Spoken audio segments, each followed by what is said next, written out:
Hey everyone, my name is Isaac Arthur and I'm from CODO Design here in Indianapolis, Indiana, and I want to welcome you to our series where we are diving into some of the topics, chapters, and theory from our new book, Craft Beer Rebranded.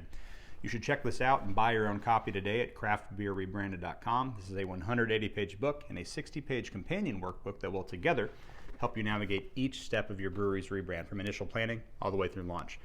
We wrote this for brewery owners, marketing directors, in-house designers.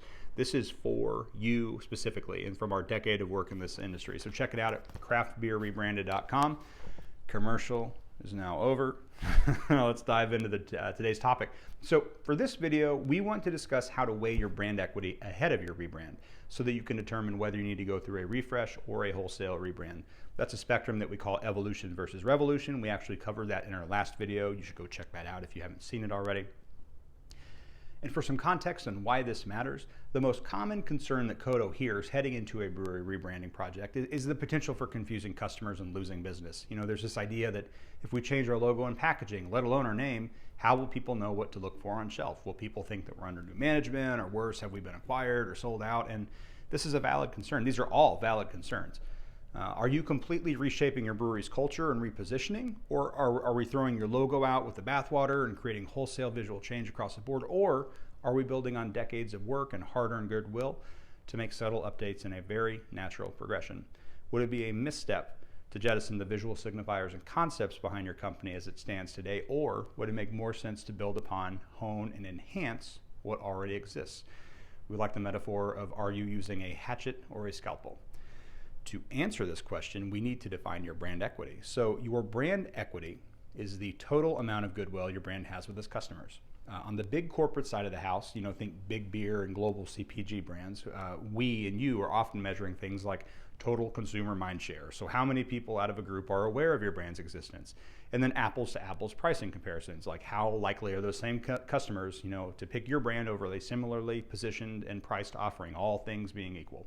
And then finally, your financial standing. So what is your total market share? What is your ability to command higher pricing? Can you segment your portfolio to get higher pricing? What's the potential for lifetime growth?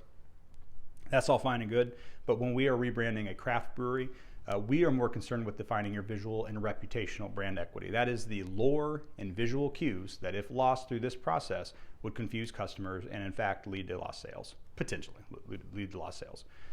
So we define this equity by kicking off with a thorough brand audit. A brand audit is a rigorous examination of all your brewery's internal and external communications going back to your earliest days. This can include existing positioning and brand strategy work from other design firms. It can include things like print, so packaging, tap handles, your digital footprint, so your website copywriting, your social media posts, events, relationships, news, earned media, news clippings, all that stuff.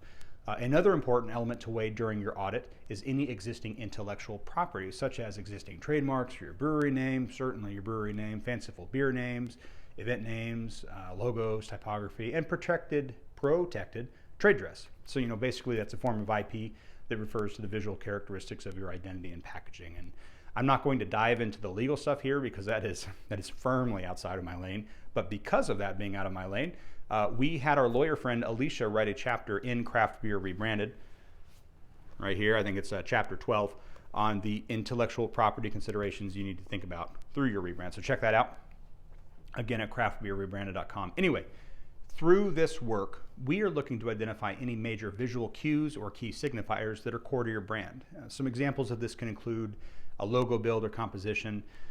Think New Belgium's cruiser bike or Sierra Nevada's iconic scroll and pasture scene, a specific icon like Kettle House's yellow K, or any SKU-specific colors or any illustration styles. Imagine Flying Dog rebranding without Ralph Steadman's work. That would be an enormous change, which, depending on context, could be good or bad. I would imagine maybe bad.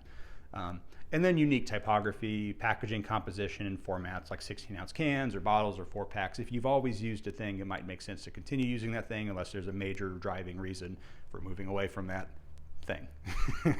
Another thing that you can do, another thing that we like to do, especially for those really established breweries, 10, 15, 25-year-old breweries, is get your fans involved in the process. So here's a fun tactical activity that we've developed to help get our clients and ourselves more involved in the process. So we want to feel really confident in our brand equity decisions. And so to do that, we take folks through a recall exercise. This works particularly well when you have access to a lot of customers through your tap room, and best of all, it is very cheap and it is very easy to do. You print out several blank cans or bottles. These are all outlined in the Craft Beer Rebranded workbook. So you can check that out. You can download that for free or buy your own copy again at craftbeerrebranded.com. So that's where all that stuff is. And basically what you're doing is you are challenging your patrons to draw your logo and packaging from memory.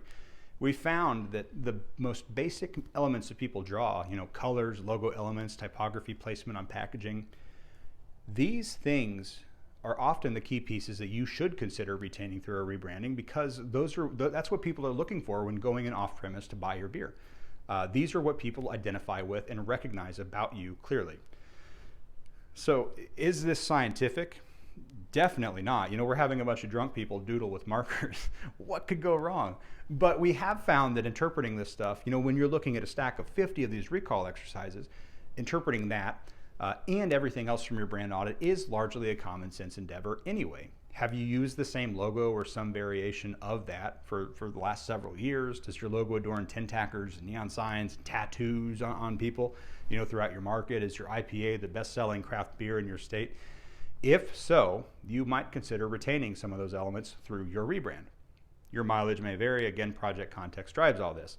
These are loose guidelines, and your context, your project context, the brand strategy, your goals, all of these things drive the actual decisions. But this is a good primer on this stuff. So in our next piece in the series, we're going to be discussing the most common reasons and pain points we hear from breweries who want to rebrand. Why do they feel the need to undergo this lengthy, expensive, often painful process? And what can you, a brewery, do with that information? I want to thank you for watching today. You can read more about how to rebrand your brewery and weigh your own brand equity at craftbeerrebranded.com. One final commercial. This is over a year's worth of work from our team. We wrote this, we field tested it with a dozen brewery rebrands. It's been very successful, and it's already selling very quickly. So I highly suggest heading to craftbeerrebranded.com and buying one so you don't miss out. So I want to thank you all for watching today. Check out our next video. We'll talk to you all soon. Thanks.